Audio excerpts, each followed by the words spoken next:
എല്ലാവർക്കും സ്വാഗതം. ഈ റിവ്യൂ ഇഷ്ടപ്പെടുവാണെങ്കിൽ ഒന്ന് ലൈക്ക് ചെയ്തും സബ്സ്ക്രൈബ് ചെയ്തും സപ്പോർട്ട് ചെയ്യണേ. അപ്പോൾ നെവിൻ അനിയെ വിളിക്കുന്നുണ്ട്. എന്നിട്ട് ചോദിക്കുന്നുണ്ട്, എന്തായെടാ നീ ഇതുവരെ കാര്യങ്ങളൊന്നും പറഞ്ഞില്ലേ എന്ന് ചോദിക്കുമ്പം, എടാ ഞാൻ പറയാൻ വേണ്ടി ശ്രമിക്കുന്നുണ്ട്, അവളുടെ സ്വഭാവം നിനക്കറിയാലോ, എന്തെങ്കിലും പറഞ്ഞിട്ടുണ്ടെങ്കിൽ അവൾ മുഖത്തടിച്ച പോലെ മറുപടി പറയും, പിന്നെ ഈ ഫ്രണ്ട്ഷിപ്പ് പോലും ഇല്ലാതെയാകും. അതുകൊണ്ടാണ് ഞാൻ ഒന്ന് വെയിറ്റ് ചെയ്യുന്നത്. പിന്നെ ആദർശേട്ടൻ പോയതുകൊണ്ട് എനിക്ക് ചില തിരക്കുകളും ഉണ്ട് എന്ന് പറയുമ്പം, അത് സാരമില്ല, ആ തിരക്കിനിടയ്ക്ക് നീ എൻ്റെ കാര്യത്തിനോട് സമയം കണ്ടെത്തിയാൽ മതി, കുഴപ്പമില്ല, നീ എപ്പോഴെങ്കിലും പറഞ്ഞാൽ മതി എന്നൊക്കെ പറഞ്ഞിട്ട് ഫോൺ വയ്ക്കുക. അങ്ങനെ നെവിൻ ഫോൺ വെച്ച് കഴിയുന്ന ഉടനെ നന്ദു വിളിക്കുവേ. വിളിച്ച് ഫോൺ എടുക്കുന്നത് അനു പറയും, ഞാൻ നിന്നെപ്പറ്റി തന്നെ ഇപ്പോൾ ആലോചിച്ചുകൊണ്ടിരിക്കുമായിരുന്നു എന്ന് പറയുമ്പം, നീ എന്നെപ്പറ്റി ആലോചിച്ചുകൊണ്ടിരിക്കാതെ ഇപ്പം താൽക്കാലികമായിട്ട് MD ആകാൻ പോവല്ലേ, അതിനെപ്പറ്റിയും ആലോചിക്കുക, എന്നിട്ട് ചേട്ടൻ തന്ന ഉത്തരവാദിത്വങ്ങളൊക്കെ നല്ല ഭംഗിയായിട്ട് അങ്ങ് നിറവേറ്റ് എന്നൊക്കെ പറയും. എന്നിട്ട് ഞാനതൊക്കെ ഒന്ന് പറയാൻ വേണ്ടി വിളിച്ചതേ ഉള്ളൂ എന്നൊക്കെ പറഞ്ഞിട്ട് ഗുഡ് നൈറ്റൊക്കെ പറയുവാണ്. അനിയും ഗുഡ് നൈറ്റൊക്കെ പറയുന്നുണ്ട്. കഴിഞ്ഞ് ഫോൺ വയ്ക്കുന്നു. ഫോൺ വെച്ച് കഴിഞ്ഞാൽ അനി ഓർക്കുവാണ്, ഇനിയിപ്പം നെവിൻ്റെ ഇഷ്ടം ഇവളോട് പറഞ്ഞു കഴിഞ്ഞാൽ ഇവളുടെ മനസ്സ് മാറുമോ, അവൾ അവനെ സ്നേഹിച്ച് തുടങ്ങുമോ എന്നൊക്കെ ഇങ്ങനെ മനസ്സിലോർക്കും. അത് കഴിഞ്ഞ് അവൾ അങ്ങനെയൊന്നും ചെയ്യില്ല, അങ്ങനത്തെ ക്യാരക്ടറല്ല അവളുടെ.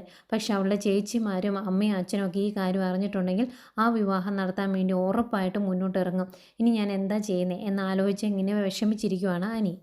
അതുപോലെ നയനയും കാണിക്കുന്നുണ്ട്. നയനയും ആദർശിൻ്റെ ഫോൺ കോൾ വെയിറ്റ് ചെയ്തിരിക്കുമായിരുന്നു. അങ്ങനെ ആദർശം വിളിക്കുന്നു.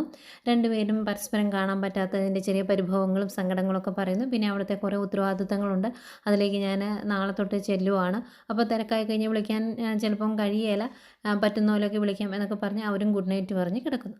പിന്നെ നമ്മുടെ അനി രാവിലെ എഴുന്നേറ്റ് താൽക്കാലികമായിട്ട് MD ആകാൻ പോകുമല്ലേ, കുളിച്ച് റെഡിയായി പോകാൻ തുടങ്ങുവാണ്. അങ്ങനെ റെഡിയായി നിൽക്കുമ്പോഴേക്കും അങ്ങോട്ടേക്ക് ജാനകി വരും. ജാനകിക്ക് ഭയങ്കര സന്തോഷം. കാരണം കുറച്ച് നാളത്തേക്കെങ്കിലും, 2 ആഴ്ചയെങ്കിൽ 2 ആഴ്ച, മോൻ ഒരു വലിയ സ്ഥാപനത്തിൻ്റെ MD ആകുമല്ലേ, അതിൻ്റെ ഒരു സന്തോഷം ജാനകി ഒന്ന് അറിയിക്കുന്നുണ്ട്. എന്നിട്ട് പറയും, നീ ഇങ്ങനെ പോയാൽ പോരായിരുന്നു, ഇത്തിരി ഗമിക്കൊക്കെ പോകണമായിരുന്നു, കോട്ടൊക്കെ ഇട്ട് പോകണമായിരുന്നു എന്ന് പറയുമ്പം, അതിൻ്റെ ഒന്നും ആവശ്യമില്ലമ്മേ, ആദർശേട്ടൻ അങ്ങനെയൊന്നും ചെയ്യാറില്ലല്ലോ, പിന്നെ ആദർശേട്ടൻ്റെ കീഴിൽ നിൽക്കാനാണ് എനിക്ക് ആഗ്രഹം, ആദർശേട്ടനേക്കാൾ മുകളിൽ വളരാൻ എനിക്ക് ഒട്ടും ആഗ്രഹമില്ല എന്നൊക്കെ പറയുമ്പം ജാനകിയും പറയുന്നുണ്ട്, ഞാനും അത്രയൊക്കെ ആഗ്രഹിക്കുന്നുള്ളൂ എന്ന്.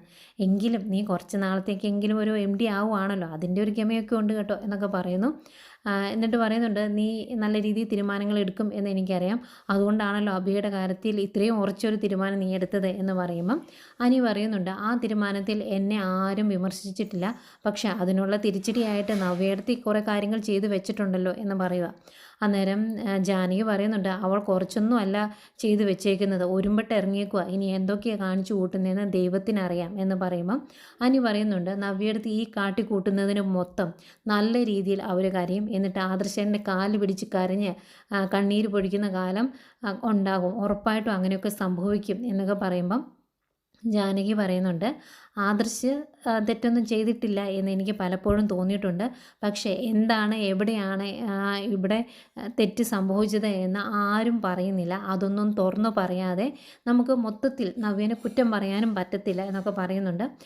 അന്നേരം അനി പറയുന്നുണ്ട് കേട്ടോ, നമ്മൾ ഉദ്ദേശിക്കുന്ന പോലെയൊന്നും അല്ല അഭി ചെയ്തു വെച്ചേക്കുന്നത്, അവൻ്റെ കയ്യിലിരിപ്പ് വളരെ മോശമാണ് എന്ന് പറയുമ്പം, അതുപോലെ ആ കാര്യങ്ങളൊന്നും അമ്മയ്ക്ക് അറിയത്തുമില്ല എന്ന് പറയുമ്പോൾ ജാനകി ചോദിക്കുന്നുണ്ട്, അതെന്താടാ എന്നോട് പറയാത്ത കാര്യം എന്താ എന്ന് ചോദിക്കുമ്പം, അത് ഞാനായിട്ട് പറയാനൊന്നും നിൽക്കുന്നില്ല എന്ന് പറയും. പിന്നെ എങ്ങനെയുണ്ട്, ഞാൻ MD ആയിട്ട് പോകാനുള്ള അത്യാവശ്യം ലുക്കൊക്കെ ഉണ്ടോ എന്ന് ചോദിക്കും. ഉണ്ട് എന്ന് പറയും. അവർ നേരെ താഴേക്ക് ഇറങ്ങി പോരുക. ഈ സമയം താഴെ മുത്തശ്ശി പറയുവാണ്, തിരക്ക് കൂടിയ പിന്നെ നന്ദുവിനെ കുറിച്ചുള്ള ഓർമ്മകളൊക്കെ എനിക്ക് കുറഞ്ഞു എന്നാണ് തോന്നുന്നത്, അങ്ങനെയല്ലേ മോളെ എന്നിങ്ങനെ നയനയോട് ചോദിക്കുമ്പം നയന പറയുന്നുണ്ട്, എനിക്കങ്ങനെ തോന്നുന്നില്ല, രണ്ടുപേരും ഇടയ്ക്കൊക്കെ കാണാറുണ്ട് എന്ന് എനിക്ക് തോന്നുന്നത് എന്ന് പറയുമ്പം ദേവേനെ പറയുന്നുണ്ട്, ഒരിക്കൽ ഞാൻ അവൻ്റെ അടുത്തോട്ട് ചെന്നപ്പം അവൻ ഫോണിൽ നന്ദുവിൻ്റെ ഫോട്ടോ കണ്ടുകൊണ്ടിരിക്കുമായിരുന്നു എന്ന്. അന്നേരം ജയൻ അജയനോട് പറയുക, എടാ നീ അവനെ ഒന്ന് ഉപദേശിക്കുക, അവരുടെ വിവാഹം ഒരിക്കലും നടക്കാൻ പോകുന്നില്ല എന്ന് അവർക്കറിയാം, പിന്നെ എന്തിനാണ് അവർ ഇങ്ങനെ ഒരു കാര്യം ചെയ്യാൻ മുതിരുന്നത്, അതിൻ്റെ ആവശ്യമില്ലല്ലോ എന്നൊക്കെ ഇങ്ങനെ പറയും കേട്ടോ. എന്നിട്ട് പറയുന്നുണ്ട്, അങ്ങനെ അവർ കൂടുതൽ അടുക്കാതെ മറ്റൊരു വിവാഹം അവനെ ആലോചിക്കണം, എന്നിട്ട് അത് നടത്തി കൊടുക്കണമെന്ന് പറയും. അന്നേരം അജയൻ പറയുന്നുണ്ട്, അതിനവൻ പിടിതരണ്ടേ, പിടിതരാത്തത് കൊണ്ടാണ് എന്ന് പറയുക. അദ്ദേഹം അങ്ങോട്ടേക്ക് ജലജ വരും. എന്നിട്ട് ജലജ പറയുക, അവനും ആ മറ്റേ പെണ്ണൂടെ ഇടയ്ക്കൊക്കെ കാണാറുണ്ടെന്ന് അഭി പറയാറുണ്ടെന്ന്. അന്നേരം മുത്തശ്ശി പറയും, അഭി പറഞ്ഞ ഒരു കാര്യം ഇനി ഈ വീട്ടിൽ മിണ്ടരുത്, അവൻ്റെ പേര് പോലും ഈ വീട്ടിൽ ഉച്ചരിക്കരുത് എന്ന് പറയുന്നു. അപ്പോഴത്തേക്കും അനി ഇറങ്ങി വരും. അനി എല്ലാവരോടുമായിട്ട് പറയുന്നുണ്ട്, താൽക്കാലികമായിട്ട് ഞാൻ MD ആയിട്ട് പോവുകയാണ്, ഏട്ടൻ്റെ പേര് കളയാതെ ഈ 2 ആഴ്ച കമ്പനിയെ നോക്കാൻ ഞാൻ ശ്രമിക്കാം എന്നൊക്കെ പറഞ്ഞിട്ട് എല്ലാവരുടെയും അനുഗ്രഹമൊക്കെ അങ്ങ് മേടിച്ച് പോകുന്നു.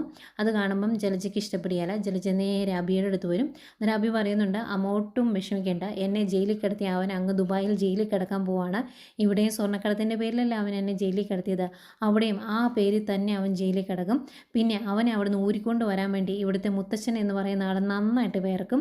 അതിനുള്ളതൊക്കെ അവിടെ ചെയ്യാൻ എനിക്ക് ആളുണ്ട് എന്ന് പറയുമ്പം ആരാണ് എന്ന് ചോദിക്കും. അന്നേരം അബി പറയുന്നുണ്ട്, ഇവിടെ മൂർത്തി ജ്വല്ലറിക്ക് എതിരാളികളായിട്ട് വന്നത് AN ജ്വല്ലറി അല്ലേ, അത് തന്നെ ഗൾഫിലും ഉണ്ട്. ഗൾഫിലും അവർ തന്നെയാണ് മൂർത്തി ജ്വല്ലറിയുടെ ഓപ്പോസിറ്റ് നിൽക്കുന്നത്. അവർ ചെയ്യാനുള്ളതൊക്കെ ചെയ്തു വെച്ചിട്ടുണ്ട്, അമ്മ വിഷമിക്കേണ്ട എന്ന് പറയുമ്പോൾ അതൊക്കെ നടക്കുമോടാ, നടക്കാനുള്ള സാധ്യതയുണ്ടോ എന്ന് ചോദിക്കുമ്പോൾ ഉറപ്പായിട്ടും നടക്കും. അമ്മ അതിൻ്റെ പേരിൽ എന്നെ അഭിനന്ദിക്കും, ഇവിടെയുള്ളവരെല്ലാം പൊട്ടിക്കരയും അമ്മ കണ്ടോ എന്ന് പറയുമ്പോൾ അങ്ങനെയൊക്കെ നടന്നാൽ മതിയായിരുന്നു എന്നാണ് ജലജ പറയുന്നത്. പിന്നെ കാണിക്കുന്നത് അനിയാണ്. അനി നന്ദു വിളിക്കുന്നു. എന്നിട്ട് പറയുന്നുണ്ട്, താൽക്കാലികമായിട്ട് MD ആവുകയാണല്ലോ, അതിൻ്റെ ഒരു ചിലവ് ചെയ്യണം കേട്ടോ നീ. അങ്ങനെ ചിലവ് ചെയ്യുന്ന സമയത്ത് നവീനേട്ടനെയും കൂടി വിളിക്കണം എന്ന് പറയുമ്പം നവീന് നിന്നെ ഇടയ്ക്ക് വിളിക്കാറുണ്ടോ എന്ന് ചോദിക്കും. അന്നേരം അങ്ങനെ വിളിക്കാറൊന്നുമില്ല. പിന്നെ നവീനേട്ടനോട് എനിക്കിപ്പോൾ കുറച്ചുകൂടെ കൂടുതൽ അടുപ്പമുണ്ട്, കാരണം നിന്നെ രക്ഷിച്ചതോടുകൂടി എനിക്ക് നവീനേട്ടനോട് ഭയങ്കര ആരാധനയാണ് എന്ന് പറയുമ്പം ആരാധന എന്ന് പറഞ്ഞാൽ നീ എന്താ ഉദ്ദേശിക്കുന്നത് എന്ന് ചോദിക്കും അനി. എന്നിട്ട് പറയും, ആരാധന എന്ന് പറഞ്ഞാൽ പ്രേമമൊന്നുമല്ല, ആ രീതിയിലൊന്നും ആയിട്ടില്ല, എനിക്കിപ്പം പ്രേമിക്കാൻ ഒരാളുള്ളതുകൊണ്ട് ആ രീതിയിൽ എനിക്ക് ചിന്തിക്കാൻ പറ്റില്ലല്ലോ എന്നിങ്ങനെ പറയുവാണ് നന്ദു. അന്നേരം അനി ചോദിക്കും, അപ്പോൾ അങ്ങനെ പ്രേമിക്കാൻ ഞാനില്ലായിരുന്നുവെങ്കിൽ നീ ഒരു കൈ നോക്കിയേനെയല്ലേ എന്ന് ചോദിക്കുമ്പോൾ ഉറപ്പായിട്ടും നോക്കിയേനെ. നവീനേട്ടനെ ആർക്കാണ് ഇഷ്ടമില്ലാത്തത്, എല്ലാവരും ഇഷ്ടപ്പെടും, അങ്ങനെ ഒരു ക്യാരക്ടറല്ലേ നവീനേട്ടൻ്റെ എന്നൊക്കെ ചോദിക്കുമ്പോൾ എനിക്കാകെ വിഷമാവുന്നുണ്ട്. അനി പറയുന്നുണ്ട്, അങ്ങനെ ഒരുപാട് അങ്ങ് പൊക്കിക്കൊണ്ട് പോകുമൊന്നും വേണ്ട എന്നൊക്കെ പറയും. അങ്ങനെയൊന്നും ഇല്ലടാ, നീ ഉദ്ദേശിക്കുന്ന പോലെ അങ്ങനെയൊന്നും ഇല്ല എന്നൊക്കെ പറഞ്ഞിട്ട് ഫോം വയ്ക്കുക കേട്ടോ. ഫോം വെച്ച് കഴിഞ്ഞാൽ നന്ദുവിൻ്റെ ഫോം വയ്ക്കുന്ന ഉടനെ നവീൻ വിളിക്കുന്നു, ആദ്യം നടന്നതുപോലെ തന്നെ. എന്നിട്ട് വിളിച്ചിട്ട്, എന്തായി അനി, നീ ഇന്നലെ എന്നെ ഒന്ന് ഫോം വിളിച്ചു പോലും ഇല്ലല്ലോ എന്ന് പറയുമ്പം, എടാ നീ ഉദ്ദേശിക്കുന്ന പോലെ കാര്യങ്ങൾ നടക്കുന്നില്ല, അതുകൊണ്ടാണ് ഞാൻ വിളിക്കാത്തത് എന്ന് പറയുമ്പം നവീൻ പറയുന്നുണ്ട്, അതിന് നിനക്ക് എന്നെ ഫോൺ വിളിക്കാമല്ലോ, അവളോട് പറഞ്ഞാലും ഇല്ലെങ്കിലും എന്നെ ഫോൺ വിളിക്കുന്നത് നിർത്തേണ്ട കാര്യമില്ലല്ലോ എന്ന് പറയുമ്പം അനി പറയുന്നുണ്ട്, ഞാൻ ഫോൺ വിളിക്കുമ്പോൾ നീ ഭയങ്കരമായിട്ട് പ്രതീക്ഷ വയ്ക്കും, അങ്ങനെ പ്രതീക്ഷയോടെ നിൽക്കുന്ന നിൻ്റെ മുന്നിലേക്ക് ഞാനൊന്നും പറഞ്ഞില്ല എന്നെങ്ങനെയാണ് പറയുന്നത്, അതുകൊണ്ടാണ് ഞാൻ ഫോൺ വിളിക്കാതിരുന്നത്, പിന്നെ എനിക്ക് കുറച്ച് തിരക്കുകളുണ്ടെന്ന് നിനക്കറിയാലോ എന്നൊക്കെ പറയുമ്പം നവീൻ പറയുന്നുണ്ട്, എടാ എനിക്ക് ടെൻഷനൊന്നുമില്ല, കാരണം എന്നെ ഇഷ്ടമല്ല എന്ന് അവൾ പറഞ്ഞാലല്ലേ ഞാൻ ടെൻഷൻ അടിക്കേണ്ട കാര്യമുള്ളൂ, അവൾ അങ്ങനെ പറയില്ല എന്ന് എനിക്ക് ഉറപ്പാണ്. പിന്നെ ഇങ്ങനെ ഒരു വിവരം അറിഞ്ഞു കഴിയുമ്പം അവളുടെ അച്ഛനും അമ്മയും ഒക്കെ ഞങ്ങളുടെ കൂടെ നിൽക്കും എന്നും എനിക്കറിയാം, കാരണം അവർക്ക് എന്നെ ഭയങ്കര ഇഷ്ടമാണ്, അതുകൊണ്ട് ആ രീതിയിലും ഞാൻ ടെൻഷൻ അടിക്കേണ്ട കാര്യമില്ല. പിന്നെ നിനക്ക് സമയം കിട്ടുന്ന പോലെ നീ അങ്ങ് പറഞ്ഞാൽ മതി, പക്ഷെ പറയുമ്പോൾ നിൻ്റെ എല്ലാ കഴിവും എടുത്ത് നല്ല രീതിയിൽ പറഞ്ഞേക്കണം എന്നൊക്കെ പറഞ്ഞിട്ട് ഫോം വയ്ക്കുവാണ്.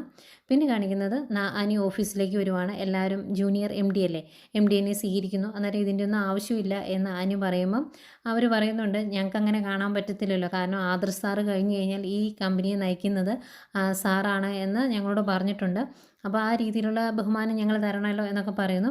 അന്നേരം അനി പറയുന്നുണ്ട്, എനിക്കിവിടെ എന്തെങ്കിലും ആകാൻ പറ്റിയിട്ടുണ്ടെങ്കിൽ നിങ്ങളെല്ലാവരും നല്ലപോലെ വർക്ക് ചെയ്ത് സഹകരിച്ച് എന്നോടൊപ്പം നിന്നതുകൊണ്ടാണ്, അതെൻ്റെ മാത്രം കഴിവൊന്നുമല്ല, അതുകൊണ്ട് നിങ്ങൾ എല്ലാവരും അഭിനന്ദനം അറിയിക്കുന്നവരാണ് എന്നൊക്കെ ഇങ്ങനെ പറഞ്ഞിട്ട് MD സ്ഥാനം ഏൽക്കാനായിട്ട് അകത്തേക്ക് കയറി പോകുന്ന അനിയെ കാണിക്കുന്നുണ്ട്. പിന്നെ വീട്ടിൽ ദേഷ്യത്തോടെ ഇരിക്കുന്ന അഭിയെ കാണിക്കുന്നുണ്ട്. ഇതൊക്കെയായിരുന്നു ഇന്നത്തെ എപ്പിസോഡ്.